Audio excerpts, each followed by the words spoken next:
Hello everyone, welcome to my YouTube channel. Today we are going to talk about Zen Technologies Private Limited, and we will understand their business, and we will also talk about their Q1 FY26 results.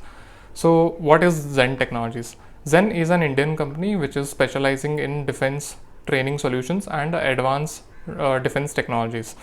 It is a market leader in the simulation sector, and it is also offering the anti-drone systems.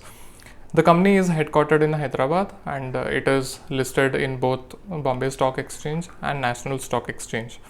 So what are their core business areas?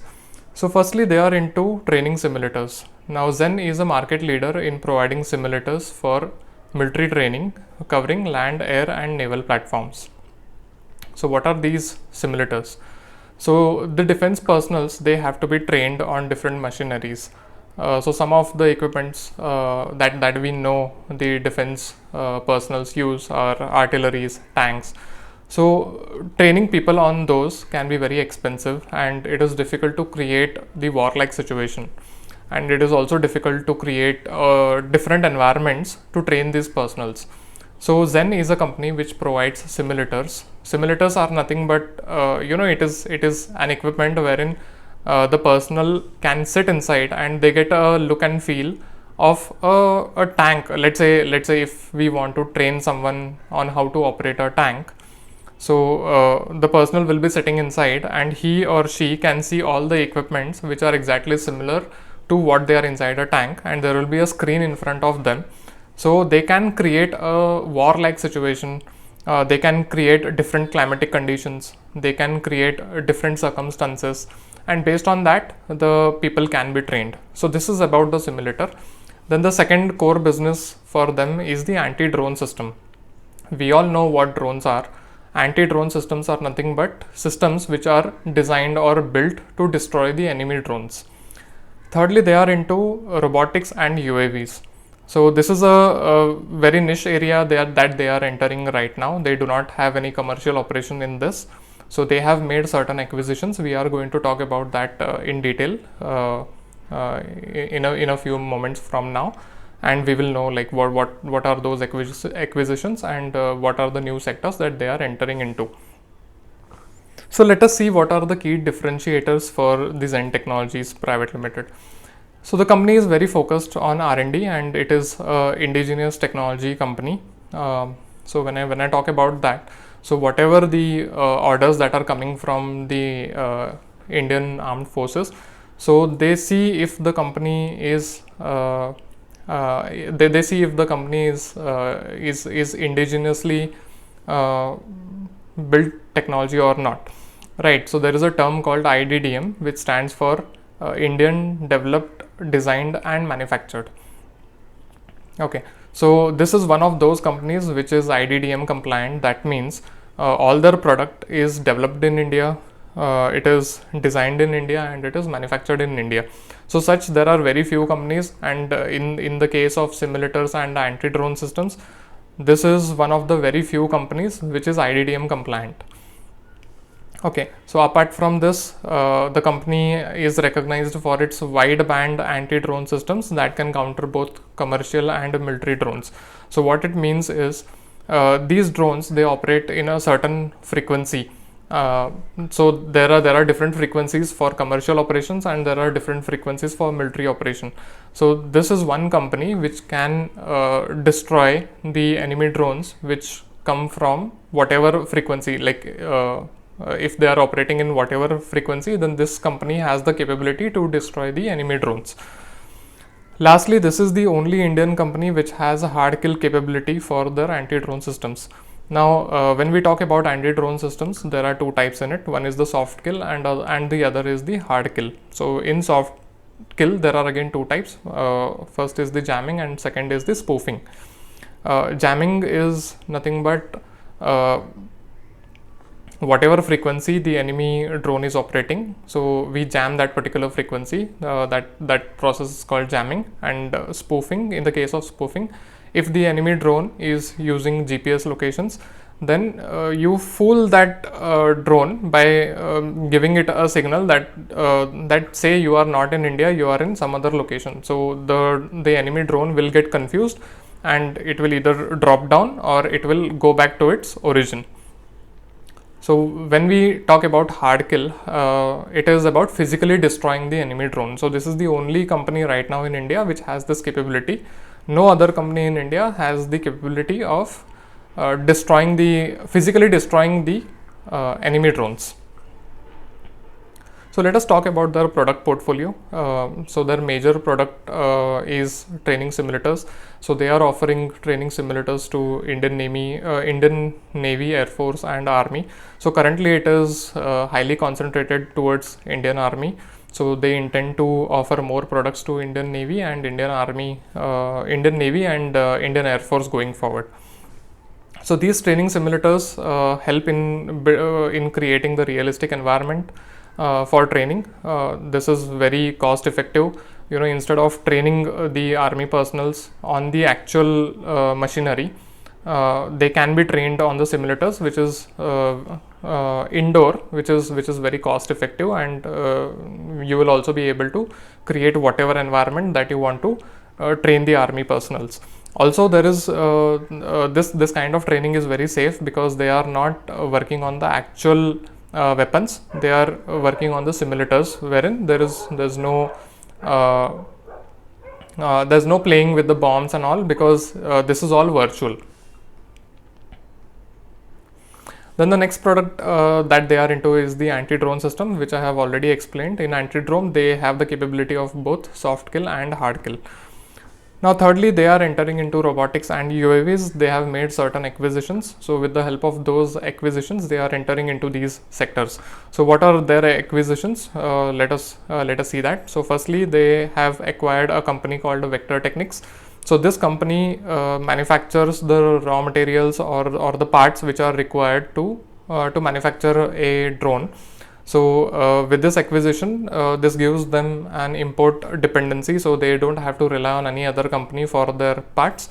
So they can produce it in-house and they can use it in their drones. Next acquisition that they have made is Bhairav Robotics. So with the help of this acquisition, they want to get into the defense robotics sector. This is very new. They do not have any product commercialized right now. It is in the development stage. So I will give you an update whenever the company comes up with any update on this front. Then thirdly, they have one more acquisition called TISA Aerospace. So this is into the development of kamikaze drones. Now you might be aware of what kamikaze drones are. These are basically suicide drones. So this is next big thing that the company is entering into. The product is in the development stage right now, and the company says that it will take another 18 to 24 months for them to commercialize these products.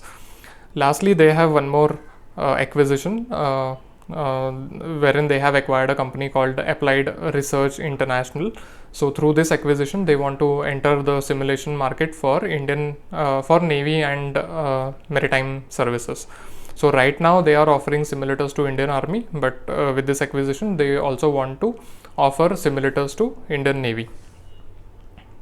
Let us talk about the financial performance. In this quarter, that is Q1 FY26, the revenue from operation has drastically come down.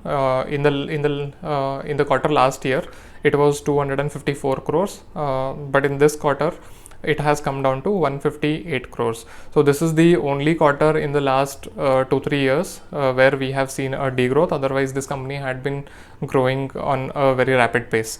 The profit after tax has also come down from 76 crores in the last year to 47 crores this year in the Q1 quarter. Talking about the revenue segmentation, the company earns from two different segments. One is the sale of equipment and other is the annual maintenance charge. So whatever equipments they are selling to the armed forces, these have to be serviced on a regular basis. So that becomes a source of income for the company. So there is no drop in the AMC revenue. In fact, the AMC revenue has grown slightly. I can say around 10% it has grown. So in Q1 of last year it was 8.89 crores, and in Q1 of this year it has grown to 9.78 crore. But when it comes to the sale of equipment, last year it was 245 crore, and this year it has come down to just 101 crores. They have also reduced the R&D expense. Last year it was 6.99 crore, and this year they have not increased it, rather it is flattish. It is at 6.97 crore. Like I have seen their multiple quarters, so they have been consistently increasing their R&D expenses, but this is the first quarter wherein they have not increased their R&D expenses. The R&D expenses are flattish.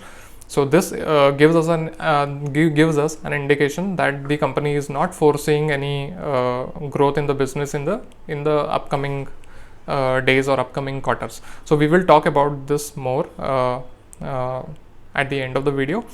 The company wants to sustain their EBITDA margin at 35%, and they want to maintain their PAT margin at 25%.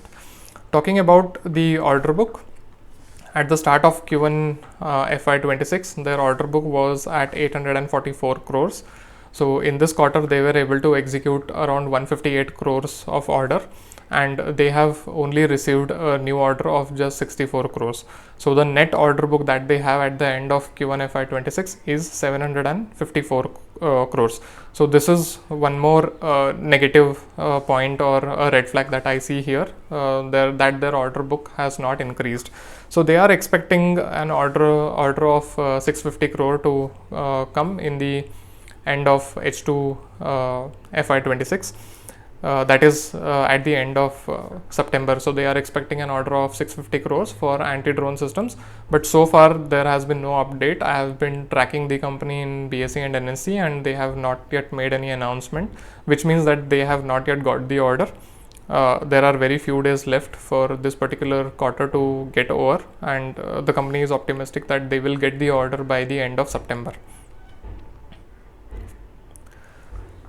So talking about their global opportunities or export opportunities, the company is showing interest in some countries of Africa, Middle East, Southeast Asia for their exports. So they expect to see some export orders coming in the next financial year, that is FY27, and from financial year 28 they expect to receive some orders from NATO countries and US. So there are discussions going on with some of the countries, but currently there are no export opportunities or export orders which have come in. So let us see what are the growth drivers for this company. The simulator market in India is highly untapped. The management says that they have only tapped 6 to 7% of this simulator industry, and 92 to 93% of the market is still untapped. And they do not have any direct competitors in the simulator market. At least they do not have a listed competitor. So this is the market leader in the simulators, and they say that they have enough space to grow in the simulator market. Apart from this, Zen is a IDDM compliant company, which means that all their products are indigenously designed, developed and manufactured. So there are very few companies which are IDDM compliant, so they do not have a lot of competition in this space. Lastly, the company is also foraying into AI and robotics, and all of their products they will introduce AI technology in that to differentiate themselves from their competitors.